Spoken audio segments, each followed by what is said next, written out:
Welcome to ILTA TV. I'm Michael here with John Brewer from HaystackID. John, how are you? I'm doing very well. How are you today? I'm doing great. We're excited to have you here. Great. So let's jump right in. You Sure guys thing. are unveiling a couple of new things at ILTACON. You want to tell us about those?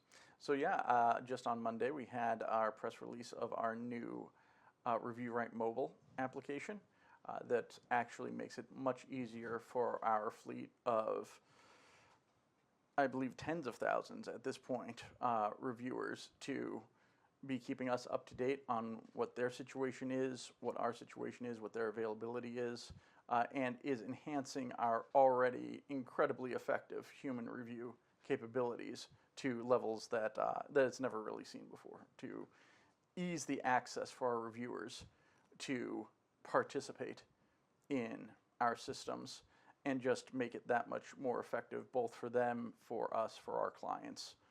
It's really a win all around. We're very excited about it. It's a very exciting thing to be excited about. That's great. So a bit of a high-level view. Yep.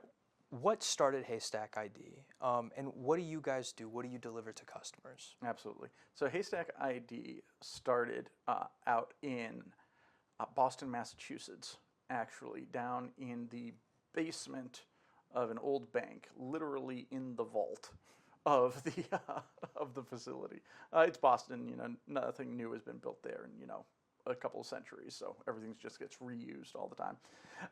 But no, it was just a few guys down there servicing the local Boston market, meeting with success, and then expanding the e-discovery services eventually nationally, rebranding as Haystack, and then through a combination of organic growth and acquisition, most notably with Night Owl, but also with eTerra, BIA, and a couple of other organizations, eventually growing into the very significant industry player that we have now, not only in the e-discovery space, but in the cyber incident response space and in the global advisory spaces, where we're helping our customers and our clientele solve just general legal data challenges.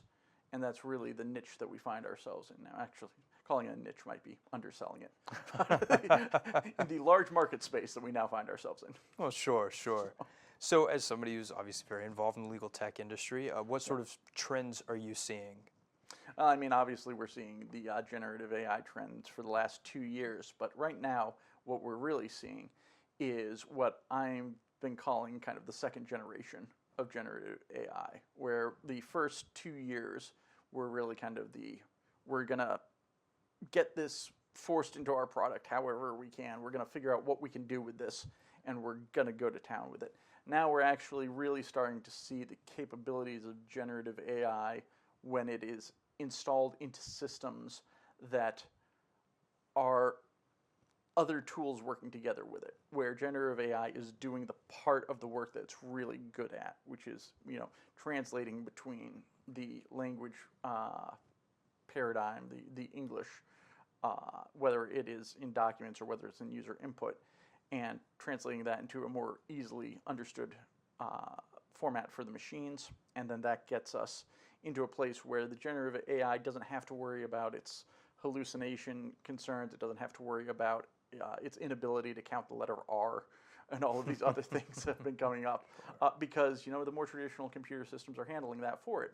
And I think that was always within the AI community and the data community. We always knew that was where this was headed, but now those products are actually kind of getting to the point where they're launching and they're going to be entering production in the next 12 months. I think it's a very exciting time where we're going to see the strength of traditional computing and the flexibility of Gen AI coming into the legal space, and I think that's where it's really going to hit its stride. I agree. It seems like we've reached a really exciting point for AI usage, where it's not going to be the Wild West anymore, and we're starting to refine, which, very excited about. Now, when you imagine a user or an ideal user or somebody who's going to benefit a lot from Haystack, what do you see?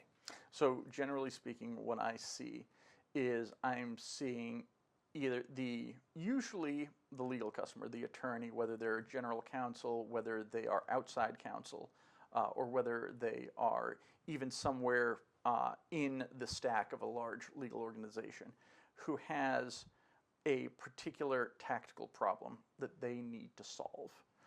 And sometimes in the traditional e-discovery space, that's a review. You have 2 million documents, you need to get through them. And Haystack has a host of services that can help you with that, from the generative AI reviews that we have with our partners like Relativity and eDiscovery AI, or whether it's bog standard human review, eyes on every document, the way we've done it for 600 years or whatever it is. But also we see opportunities for excellence that come up in terms of data breach, data incident mitigation, notification, compliance, and regulatory concerns in that regard. We have an excellent cyber incident response and notification team who does a great job with that. And then we have our global advisory team, which is doing some really pioneering work, especially in the government regulatory space with CFIUS concerns and things like that, where a lot of our customers are pioneering new legal ground. There's new regulations, there are new processes in place. Nobody really knows how the statute's going to be interpreted, and they need somebody who has a lot of power behind them and a lot of flexibility, and that's something that Haystack really brings to the table. You've mentioned a couple of times human interaction and really great teams that Haystack has. Yeah. Where do you see the intersection of Gen AI and some really great customer service that you've mentioned? So I think that the place where Gen AI is really helpful is it's in pulling out the parts of data that matter. And whether that data is requests from consumers or whether that data is coming from vast information systems that are generating just unmanageable amounts of it. Your email box, for example, is kind of a traditional example. But it's basically trying to take the data that you have and shrink it down to the information that the human being needs. Because ultimately, human beings are the ones who are supposed to be making any decision that matters. I know that there's that classic IBM slide, a computer must never make a management decision because a computer can't be held responsible. The goal of a lot of computation, and something that Gen AI has really helped us with, is getting rid of as much of the cruft as possible and giving the human being, the one capable of making the decision, the information that they need in as condensed a form as possible, letting them make that decision, and then executing on that decision for them. And I think that at the very heart of it, that's what Gen AI is bringing to the table. It sounds like an absolutely excellent product, one that's very well thought out.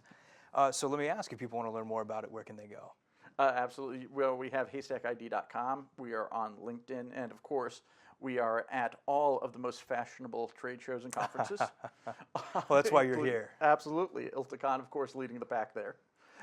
And certainly, we are always very, very interested to hear about customers who are either doing their 600th review or whether they are dealing with some new reporting or regulatory requirement that they need to deal with. Whatever the challenge is, if it has to do with legal data, especially legal big data, we are very enthusiastic about hearing about it. Absolutely. Well, John, thank you so much for joining us on ILTA TV. I really appreciate it.